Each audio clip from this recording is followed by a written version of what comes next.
ეხლა გაჩვენებთ რეინჯერების შრომის შედეგს. კალმახები ვნახოთ.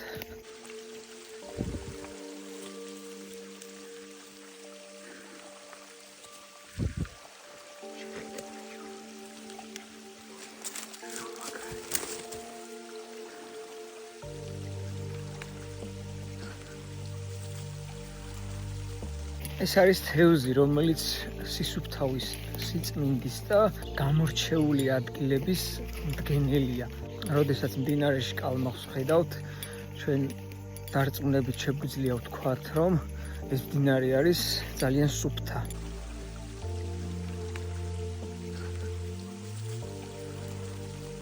მთის მდინარეების ერთ-ერთი ყველაზე ლამაზი ბინადარი, თუ ყველაზე ლამაზი არა, მისი მშვენიერება განთქმულია ქართულ ტრადიციულ კულტურაში, მითოლოგიაში.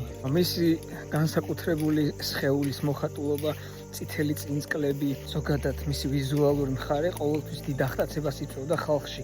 მისი ნახვისას ყველა ძალიან ბედნიერი იყო. ჩვენს ქართულ ტრადიციულ კულტურაში კალმახი მითოსური პერსონაჟია. ის ხშირად ითვლებოდა როგორც მდინარის სული, რომელიც უკვდავი იყო.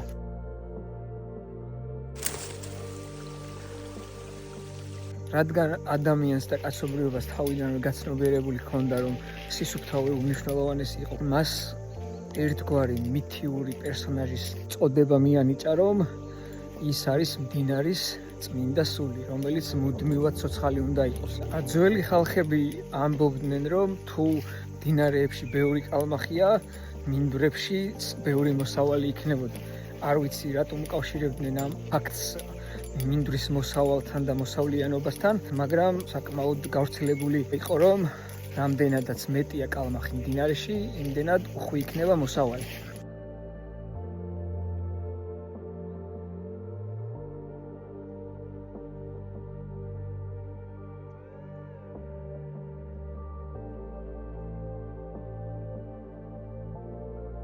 მოფრთხილება სჭირდება ამ ყველაფერს.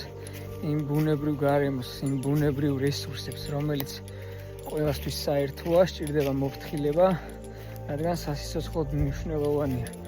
კიდევ სჭირდება მოფრთხილება ზღვის შრომას.